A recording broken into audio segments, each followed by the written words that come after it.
Chairman, the ranking member, and I want to thank the witnesses for joining us today.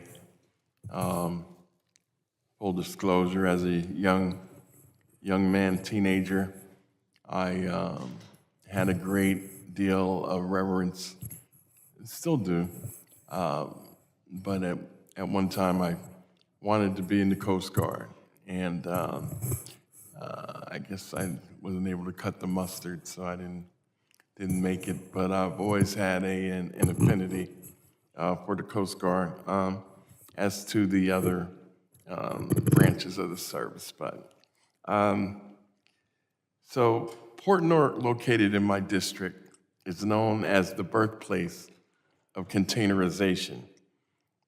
For years, goods were located bundle by bundle onto pallets, surrounded by netting, then lifted by crane out of the ships and onto the dock, and then loaded onto trucks and trains. My father, along with several other friends and family, worked at Port Newark in their younger years. In 1956, the SS Ideal X became the world's first container ship, carrying 58 rectangular containers from Port Newark to Houston. In 1962, the world's first container terminal opened at the Port of Newark. These achievements revolutionized global maritime commerce and trade. Times have changed, and drastically at ports across the U.S. With automation and new technology, our ports are shipping and receiving more goods than ever. It is critical for us to create new guidelines to fortify our ports and maritime security framework and enhance our overall resilience in the face of evolving threats. Secretary Brzezowski, according to DHS, one of the functions of the newly created Supply Chain Resilience Center is to evaluate the risks to ports posed by adversarial nations, states, over reliance on untrustworthy equipment, data extraction, and unvetted access. Port Newark uses some ship-to-shore cranes manufactured by ZPMC that may potentially pose cyber threats.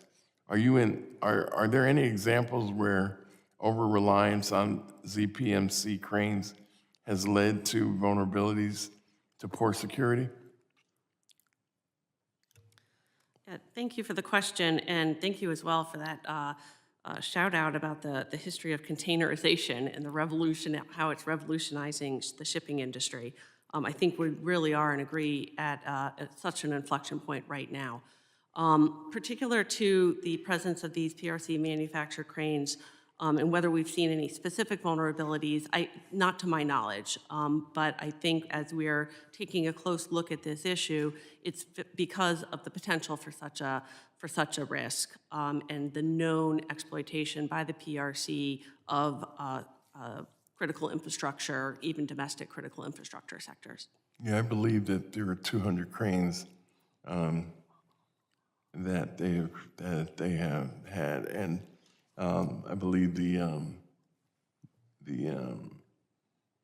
Coast Guard has made a check of 92 of them, haven't found any problems.